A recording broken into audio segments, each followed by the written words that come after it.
નમસ્કાર, દૂરદર્શન સમાચારમાં આપનું સ્વાગત છે.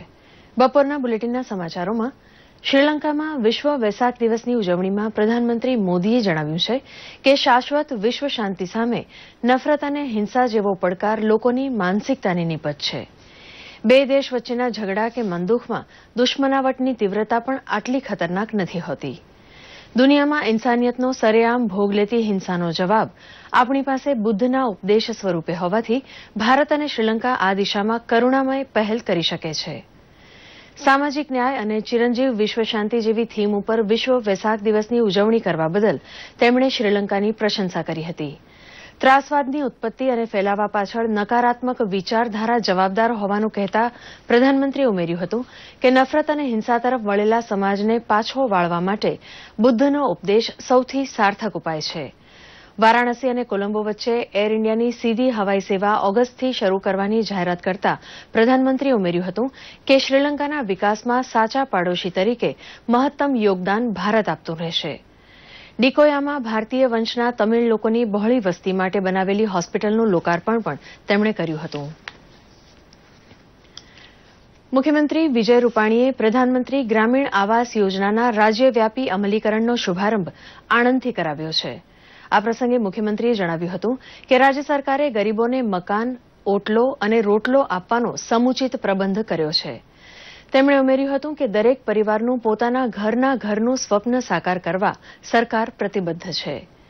પ્રધાનમંત્રી આવાસ યોજનાના લાભાર્થીઓના ખાતામાં મકાન સહાયની રકમ સીધી જમા થશે અને વચેટિયાઓને કટકીની તક નહીં મળે. આ પ્રસંગે તેમણે પંચસ્તંભ યોજના તથા પ્રધાનમંત્રી આવાસ યોજના માહિતી પુસ્તિકાનું વિમોચન કર્યું હતું. મધ્ય ગુજરાતમાં આણંદથી છેક અરવલ્લી, ગાંધીનગર, અમદાવાદ, ખેડા અને આણંદ જિલ્લાના 14,000થી વધુ લાભાર્થીઓને પ્રધાનમંત્રી આવાસ યોજનાના બાંધકામ મંજૂરી પત્રો અને આવાસોના મોડેલ્સનું મુખ્યમંત્રીના હસ્તે વિતરણ કરાયું હતું.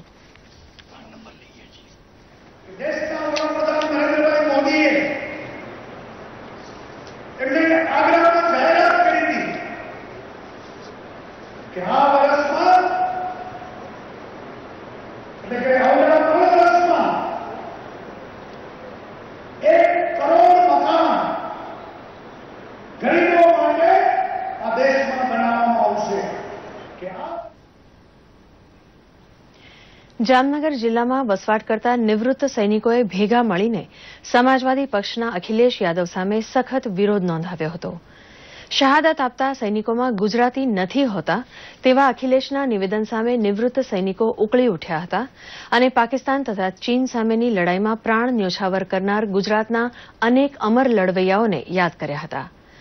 ગુજરાત વિશે ખૂબ અલ્પ જાણકારી રાખતા નેતા માત્ર રાજકીય હેતુ સિદ્ધ કરવા શહાદત જેવો સંવેદનશીલ મુદ્દો ઉપાડે તેની તરફથી ટીકા થઈ રહી છે. પણ તેમાં માજી સૈનિકોની અખિલેશ સામે નામજોગ વિરોધ અને જાહેરમાં તેના ફોટોગ્રાફ્સને ખાસડા મારવા જેવી ક્રોધિત અભિવ્યક્તિ ગુજરાતમાં પહેલી વખત જામનગરમાં જોવા મળી છે.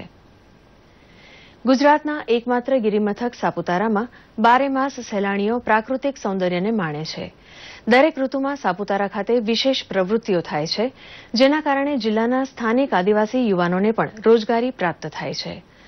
સાપુતારા સ્થિત સર્પગંગા તળાવમાં બોટિંગ કરાવવા, ઘોડેસવારી, ઊંટ સવારી તેમજ પેરાગ્લાઇડિંગમાં વિશેષ કાળજી લઈને સહેલાણીઓને આકાશમાં ઉડાન કરાવવા પાયલટ પાસેથી વિશેષ તાલીમ આપવામાં આવે છે.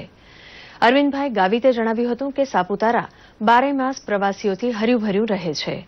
નામદેવ પવારે જણાવ્યું હતું કે તેઓ આદિવાસી છોકરાઓને તાલીમ આપી રહ્યા છે. આ ઉપરાંત સાપુતારા સ્થિત હોટલ્સ અને રેસ્ટોરન્ટમાં પણ સ્થાનિક યુવાનો રોજગારી મેળવે છે, એમ પ્રવીણભાઈ ગાવિતે જણાવ્યું હતું. ગીર સોમનાથના કોડીનાર તાલુકાના પેઢાવાડા ગામે 6 દિવસ અગાઉ બાળકને ફાડી ખાનાર માદા દીપડો આખરે પાંજરે પુરાયો છે. ગામની સીમ પાસેથી સુરમાળભાઈ સુકાભાઈ ડામોર નામના 7 વર્ષના બાળકનો માનવભક્ષી દીપડીએ શિકાર કર્યો ત્યારથી વન વિભાગ દીપડીની તલાશમાં લાગ્યું હતું. વાડી વિસ્તારમાંથી પગના નિશાન દ્વારા શોધી કાઢીને પાંજરું ગોઠવીને માનવભક્ષી દીપડીને પકડી પાડવામાં આવી છે. વન વિભાગ દ્વારા પાંજરામાં બકરાને મૂકવામાં આવ્યો હતો, પરંતુ નવાઈની વાત એ છે કે માનવ લોહીની પ્યાસી બનેલી દીપડી સાથે બકરો પાંજરામાં સહી સલામત રહ્યો હતો. વન વિભાગના અધિકારી ગોપાલભાઈ રાઠોડે જણાવ્યું હતું કે વન વિભાગે જીવિત બકરાને ખસેડી લીધો છે. દીપડી સાથે એક નર દીપડો જે ફરાર છે તેની શોધખોળ ચાલુ છે. આ સાથે બપોરનું સમાચાર બુલેટિન સમાપ્ત થયું. નમસ્કાર.